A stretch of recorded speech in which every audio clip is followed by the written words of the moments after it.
자, 전문성과 관련된 이야기 하겠습니다. 자, 전문직은 특정 문제에 관한 관할권이라고 하는 것을 사회적으로 인정받는 집단이다라고도 표현할 수 있습니다. 자, 사회복지라고 하는 그런 학문은 기본적으로 사람의 삶을 다룹니다. 그러다 보니까 사람의 삶을 다루는 다양한 전문직들이 있죠. 이런 전문직들과 함께 또 어떤 경우에는 관할권의 경쟁이라고 표현하기도 그렇고, 또 어떤 경우에는 또 서로서로 협력할 수 있는 그런 영역들이 점점 더 늘어나고 있는 것도 사실입니다. 자, 전문직은 시장도 국가도 아닌 전문가가 갖고 있는 어떤 지식 기반의 노동 체계라고 하는 독자적인 논리로 작동을 하게 되는데요. 자, 그러면 우리는 이러한 전문성 또 역량과 관련돼 있는 그런 연구가 어떻게 출발되었는지에 대해서 한번 살펴보도록 하겠습니다. 한국의 전문성, 역량과 관련된 연구들을 살펴보면요. 전문직의 정체성과 관련된 연구들이 있습니다. 자, 사회복지사는 스스로를 얼마나 전문가로 인식하느냐. 자, 전문직의 정체성이 낮으면 소진이라든가 이직 의도를 높인다던가 이런 그런 소진 이직 의도 증가와 연결되는 그런 이슈들이 있습니다. 자, 그래서 사회복지사가 어떻게 스스로를 전문가로 인식하게 할 것인가와 관련된 것이 이 연구 문제다라고 볼 수가 있겠죠. 그 다음에는 척도 개발입니다. 사회복지사가 역량을 어떻게 측정할 것이냐라고 하는 척도 개발과 관련돼 있습니다. 서구에는 다양한 역량 모델들이 있으니까 이런 것들을 한국어로 번안하고 검증하는 과정을 거쳐서 현재 우리 사회에서 이런 역량들을 측정하고 있죠. 자, 여기에는 문화적인 동등성이라고 하는 것이 확보되는가와 관련된 검증이 핵심적인 이슈다라고 볼 수가 있겠습니다. 자, 다음으로는 교육 효과 연구입니다.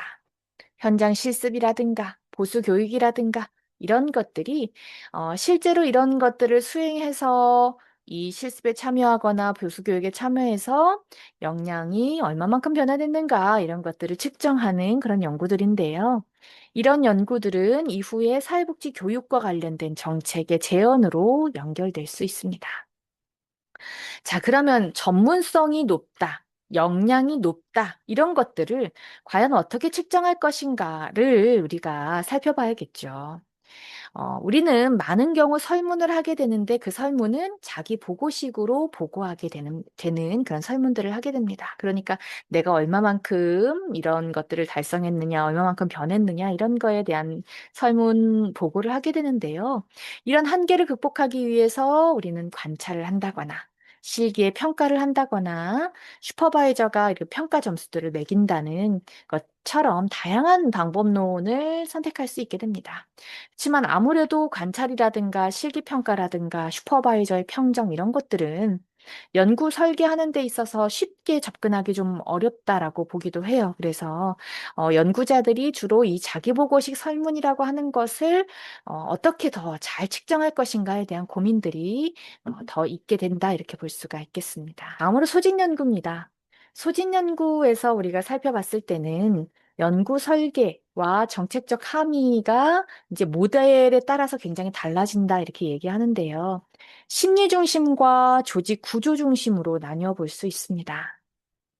자, 심리 중심이라고 하는 것은 조금 더 개인주의적인 것이죠. 자, 소진이 개인의 감정적인 자원을 소진하는 심리적인 과정이다라고 보고 이 정서적인 고갈, 이 비인격화, 성취감 감소라고 하는 것이 개인적인 심리 변수라고 하는 그런 주요한 변수들에 의해서 설명되는 거죠. 자, 그래서 이러한 개인 심리 중심의 핵심적인 모델에서는 주로 어떤 이야기들이 나오냐면 개인 대상의 스트레스 관리 프로그램들이 좀 필요하다. 이런 거에 대한 정책적이고 실천적인 함의들을 내게 됩니다. 소진은 단순하게 개인적인 어떤 심리적인 이유만으로 벌어지지는 않습니다. 조직이라든가 구조가 함께 가는 거죠. 그래서 직무의 요구가, 직무 자원이 어떤가, 둘 사이에 이런 갭들이 얼마만큼 큰가, 이런 부분들을 좀 바탕으로 해서 구조적으로 나타나는 결과라고 보는 것이 조직 구조 중심의 모델의 핵심적인 관점이다라고 볼 수 있다는 것이죠. 자, 주로 업무량이 어떠한가? 역할 갈등은 어떻고, 조직 지원, 조직 몰입, 자율성, 동료 관계, 이런 조직 환경 변수에 주로 관심을 갖습니다. 조직 구조 개선이라고 하는 것이 이제 이 안에서 나올 수 있는 거죠. 업무량이 너무 많다든가, 사회복지사들이 역할에 있어서 갈등이 있다든가, 조직 안에서 어떤 지원들이 부족하거나 좀 많다거나 너무 넘친다거나 이런 부분들, 적정한 인력들이 확충돼야 된다든가, 아니면 사회복지사가 전문가로서 자신의 자율성을 보장할 수 있도록 하는 이런 정책이라든가 실천적인 제안들, 이런 것들을 내게 됩니다. 그래서 소직 연구를 보다 보면 어떤 연구들이 좀 중심이 되었는지를 좀 살펴볼 수 있을 거예요. 그러면 그것에 있어서 핵심적인 관점들과 이 연구가 잘 서술되었는지 이런 그런 논조들로 잘 연결되었는지를 살펴보는 것이 논문을 살펴보는데 중요한 어떤 관찰 포인트다라고 볼 수가 있겠습니다. 자, 그러면 우리가 이제 이런 이야기를 할 수 있다는 거죠.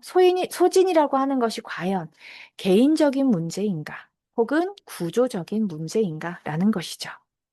단순하게 학문적인 논쟁이 아니라 연구자가 주로 어떤 관점을 더 택하느냐에 따라서 연구를 설계하고 변수들을 선택하고 이것에 따라서 정책 제언들이 어떻게 나올 것인가를 결정하게 됩니다. 자, 그래서 소진을 개인 심리적인 문제라고 바라보는 경우에는 개인적인 상담을 한다거나 회복의 탄력성을 높이는 그런 교육들이 이제 주요한 해결책으로 제시되겠죠. 소진의 구조적인 문제라고 보는 경우에는 사회복지사 인력 기준을 향상한다던가 업무량을 제한한다거나 처우 개선을 어떻게 할 것인가 이런 것들을 중심으로 해서 이런 이야기를 하게 될 겁니다.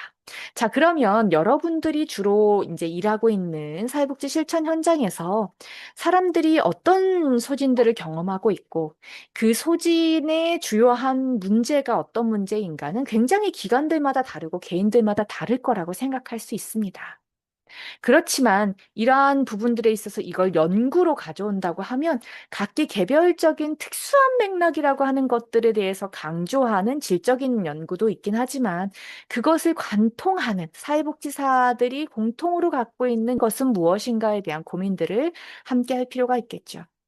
그래서 현장에서 소진을 경험하거나 아니면 주변에 있는 소진을 경험하는 다른 사회복지사들을 만나는 사회복지 연구자들에게 고민이 된다라고 했었다면 어떤 부분이냐면 본인이 경험하거나 주변에서 들었던 내용들이 전체인 것 같은, 그래서 그것이 결론으로 나와야 될 것 같은 그런 착각들을 하세요. 그런데 그런 너무 본인들의 고집들을 많이 이제 가지고 있는 경우에 이게 사회복지 연구에 있어서 편견으로 작용할 수 있기 때문에 연구 결과가 그렇게 나오지 않았을 때 굉장히 당황하시거나 이 앞에 나와 있던 연구 결과와 상관없이 뒤에 결론 부분을 쓰려고 하는 그런 경향성들이 있습니다. 그래서 사회복지 연구를 하거나 그럴 때 특히나 사회복지 현장에서 경험이 많은 선생님들은 어떤 생각을 해야 되냐면 나 이거 물론 어느 정도는 내가 알고 있지만 다른 사람들 이게 내 경험이 더 확장되었을 때 이 경험이 과연 그런가에 대해서는 나는 아직 모른다라고 하는 그런 자세를 갖는 것도 좋습니다. 내가 어떻게 모를 수가 있어요. 사회복지 몇 년을 했는데 이렇게 생각할 수 있는데요. 내가 경험했던 것들이 모든 경험을 다 포괄할 수는 없다라고 하는 생각에 대해서 기본적으로 갖고 있지 않으면 사회복지 연구를 하는 데 있어서 학위 논문을 쓰거나 학술지 논문 쓰거나 그럴 때 통과하기가 좀 어렵다 이렇게 이야기할 수 있겠습니다. 자, 소진 연구 굉장히 많이 일어났어요.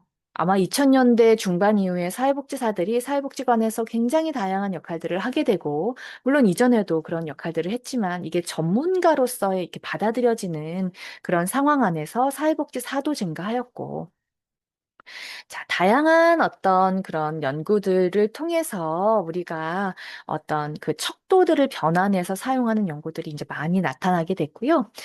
이후에 구조방정식 모델 모형이라든가 회귀 분석을 통해서 소진의 선행 변수 또 결과 변수가 뭐가 있는가를 다양하게 탐색해 왔습니다.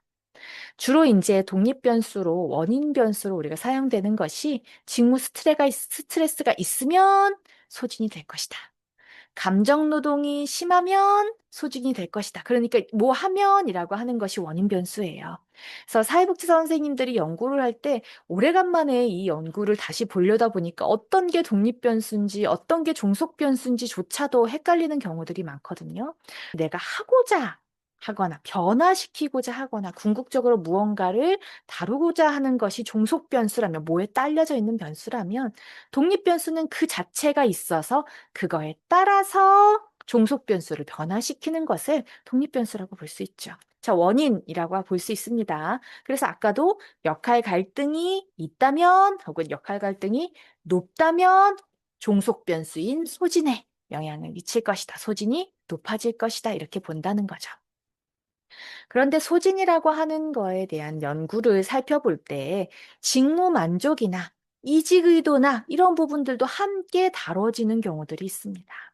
그래서 소진 연구를 할 때 보면 직무 만족과 관련된 선행 연구들이 같이 나오기도 하고요. 이직 의도와 관련된 연구들이 같이 나오기도 하고 직무 만족과 관련된 연구를 할 때도 소진이라고 하는 단어가 굉장히 다양하게 나오고 이직 의도도 함께 나오게 됩니다.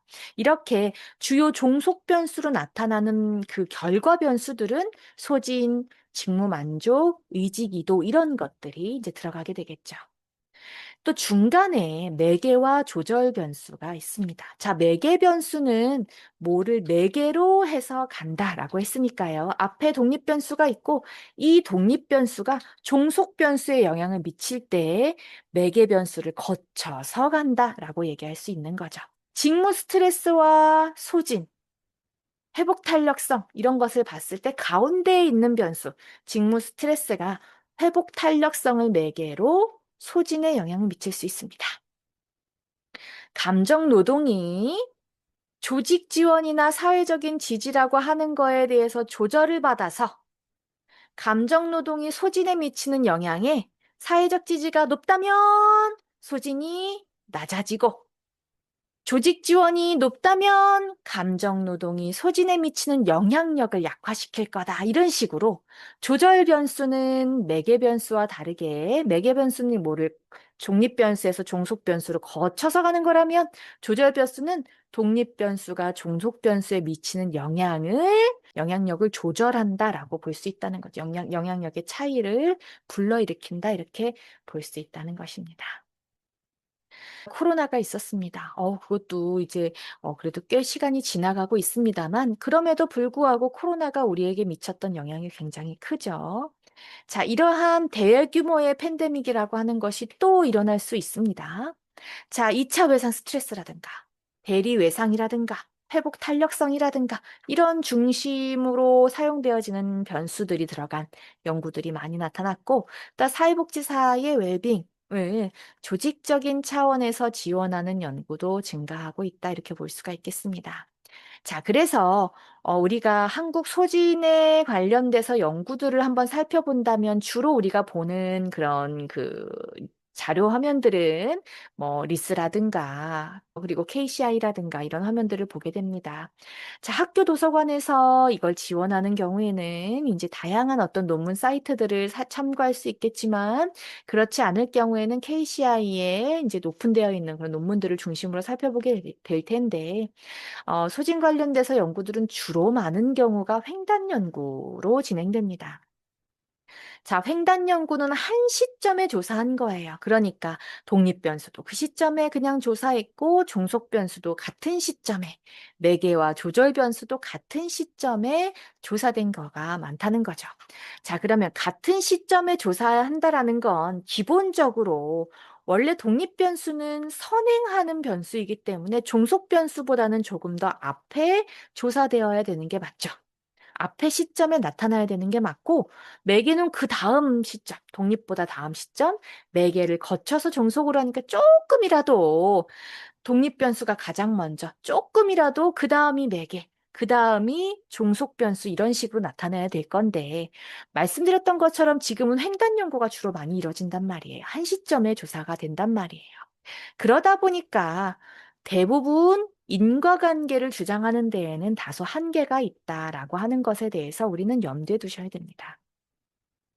많은 선행 연구들에서 주로 먼저 원인으로 제공되는 그런 변수들이라고 할지라도 그 변수들 자체가 기본적으로 다 횡단 연구이기 때문에 다 잘못된 연구 결과가 있을 수도 있다라는 것이죠. 그런데 그렇게 다 의심하기 시작하면 연구하기가 어려워요. 그러다 보니까 우리가 한번 봤을 때 종단 연구에 비해서는 한계가 있지만 횡단 연구를 더 설득력 있게 하려고 하면 어떤 부분들을 살펴봐야 되냐면 이 인과관계라고 하는 것이 이론적이거나 논리적으로 합당한가에 대한 고민을 해야 된다는 거예요.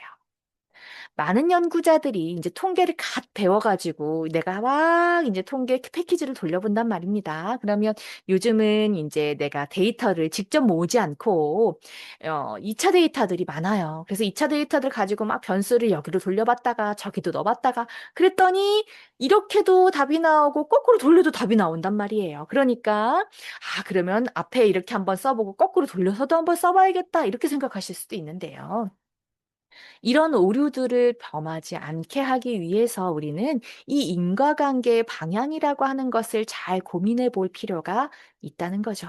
선행 연구들에서도 이 인과관계 방향이 다르게 나와 있는 연구들이 있다고 하면 그게 왜 다르게 나와 있지 살펴보면서 그 연구 결과들에서 조금 더 발전시킨 연구로 내 연구가 어떻게 차별성을 가질 것인가에 대한 고민을 할 필요가 있습니다.